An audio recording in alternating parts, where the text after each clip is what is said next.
Alright, that's enough fresh air for one day. Don't mind me, guys, just getting some fresh air. Just wanted to get used to the whole farming life or whatever. Oh, this? Yeah. I changed my setup again. For like the 5th time. But don't worry about it. There was some complications or whatever. And hopefully, this will be the last time I have to change it again. Because this is getting ridiculous. And this is really comfortable, so I don't want to have to change it again. Anyway, I'm getting sidetracked. Let's jump straight into what you came to the video for. I love Stardew Valley. It's probably one of my favorite games of all time. I mean, it's not like I sunk over 100 hours into it or anything. You could probably imagine how happy it was for me to hear that there was a Stardew Valley modding community. And it's a decent size, too. In fact, it's so big, it now has its own category to the Twitch mod sections alongside games like Minecraft, Kerbal Space Program, and even World of Warcraft. Stardew Valley is actually pretty simple to mod too. It's so simple that I even made a mod for it. Basically, I just took some of the sprites for the characters and just sort of changed them to make them look like characters from the book I was writing. It wasn't that big, but I mean, it's something at least. As for where it went, I have no idea. Probably got lost when I got a brand new computer. It's probably off in the abyss somewhere, who knows? Anyway, who cares what the heck I've done? That doesn't matter. We're here to see what the Stardew Valley modding community has done. I picked out some mods that really caught my attention that I thought would be pretty entertaining to talk about. And we're going to take a look at them in this video. I got most of them from the Nexus Mods website. So all the mods, if you're looking for them, they should be there. But if you're too lazy to do that, they should be down in the description below. Links to all of them. So if you want to check it out, which I highly recommend, you definitely should. Anyway, let's jump straight into the mods. Now, what better place to start than the game itself? There are many mods that just straight up change the game mechanics themselves. Many are pretty straightforward, but there are a few that take a little bit more work. First up, we have one that just lets you save anywhere you want. That way you don't have to go through the whole day just to save. I also found a mod that lets you change up the mine in any way you want. Here, I decided to up the monster spawns. Let's just say that wasn't exactly the brightest idea. Now, let's trap myself in rocks. Why am I like this? Here's a mod that lets you spawn any monster at will. Most of the monsters are available here, including different color variations as well. And of course, when given this option, what better thing to do than to spawn them like crazy? I should not be given this much power. So you know those randomizers that are all over the place in the modding and hacking community? They've got one for Super Metroid, Pokemon, A Link to the Past, and even Super Mario RPG. Well, someone thought it'd be a great idea if they made a randomizer for Stardew Valley. As of now, it just randomizes things like prices, materials required to construct buildings, and even NPC paths. I feel like there could have been even more things to randomize, like the mail, what the shops sell, and even like the dialogue. That'd be pretty hilarious. But it's still pretty cool for what it is. Anyway, here's a mod that makes you get hurt by the cactuses. Yeah, I think it's time to move on. Now I hear ya. You probably want some animals that are different too. I mean, they got chickens, cows, ducks, and even dinosaurs, but like, you want something completely out of the blue. Something that you wouldn't even expect to be on a farm. Well, don't worry, the Stardew Valley modding community's got you covered.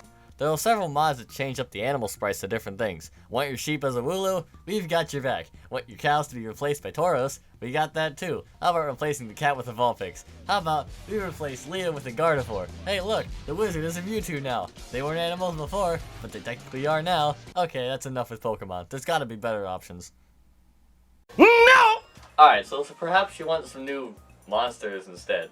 Don't worry, they've got you covered there as well. The hero just came out to Smash Ultimate, so what better place to start than a mod that replaces a bunch of the monsters with creatures from the Dragon Quest series. I barely know anything about Dragon Quest, so I don't really know these characters, but still, it's pretty cool for what it is. Next up, we have another mod from Jazz Mink. If you don't know who that is, she made a big mod that I made a video on quite a while back that replaces many of the sprites and stuff with things from A Link to the Past. Well, this time she made a mod that replaces many of the monsters with enemies from the Mario universe. Not every monster has been replaced, but it's still pretty cool nonetheless. Enough of the monsters and creatures and stuff. We want to see the characters get changed, I hear you saying. Well, don't worry, I've got you covered there as well. It's probably one of the most common mods of all time as far as I can tell, but I might be wrong. I'd be surprised if it wasn't though. Here's one that turns Sebastian into a maid. Off to a great start. Want to see Pennywise in the sewers? The modding community has you covered there as well. Hey guys, here's an Abigail mod that I'd say will put you on edge. Oh hey guys, would you look at that? It's Jesus. Say hello, Jesus. And what about you, Shane? What did they do to you? We'll come back to him later.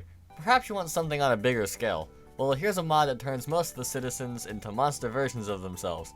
We've got Penny as a Cyclops, Kent as a Frankenstein, Elliot as a merman, Vincent as a zombie. I don't even know what Abigail is supposed to be, but I have a feeling it's obvious, and I'm just being stupid. There's so many more mods out there that change the characters, but if I were to talk about every single one of them, we'd be here for hours. So instead, how about we take a look at mods that basically change the world itself. There's a bunch of mods out there that'll change Pelican Town or even completely add completely new locations. Let's take a look at what we've got. First, there are the simpler mods, like Stardew Valley Reimagined. This mod just adds some random additions to spice up the scenery. It's not a whole lot, but it really makes the town look like it has quite a bit more life to it. I mean, look at the beach. It's so much different, but so much better. Anyway, while we're in town, let's check up on Shane and see how he's doing. Oh, well, I guess he's still going. In the meantime, let's look at the new locations people have added. As for new locations, there were two that really caught my eye. First up is Mermaid Island. It's basically a brand new island that not only looks nice, but has new fish thanks to one of the other required mods. And even has a new NPC for you to interact with and even buy stuff from. Not to mention, it even has its own heart events, so this place went all out. The other one is much bigger. It's called Sundrop City and adds a completely new town by Pelican Town that is even bigger. It's still in development and there isn't a whole lot to do here, but it looks really, really promising. Huh. Seems like I've reached the end of the list. Guess that's all we have for today. There's obviously many, many more Stardew Valley mods out there, but I've only got so much time after all. But even then, new ones come out every single day, so it's only a matter of time before I do a second one. Anyway, as stated before... The heck? Wasn't expecting anybody. Stefano, what do you want? I'm in the middle of filming right now. I've just been playing some Pokemon Go. How much you need? How much what? Gameplay? What are you talking about? Well, I thought I'd help you out by trying to get some footage for you. Weren't you planning on doing that mope? Nope! That was weird. Stefano usually knows better than to interrupt me whenever I'm filming. Anyway, where was I? Oh, right. If you want to check out any of the mods, they should be linked in the description below, as stated before. As for what's next, well, I decided to take my channel in a different direction. I won't be doing a whole lot of gameplay stuff anymore. It might happen like here and there, but not nearly as much as it usually does. I'm going to be focusing more on projects that take a lot more time and effort. That way I'm more proud of the finished product, if that makes sense. So look forward to more stuff like this, because I know I sure am. Anyway, if you enjoyed the video, feel free to like the video as well as comment down below if you have any thoughts or opinions on any of this. And if you want to see more content like this, feel free to subscribe to the button down below. Subscribe to the button down below. Yeah, I don't think that's how that works. Anyway, this is Powerful SL, signing off. Goodbye. Now, I wonder what Shane's up to. Ah, thank gosh, I think he's finally almost at the end. That sure was something. Anyway, Shane. Anything else you want to tell us? Oh, you've got to be kidding me.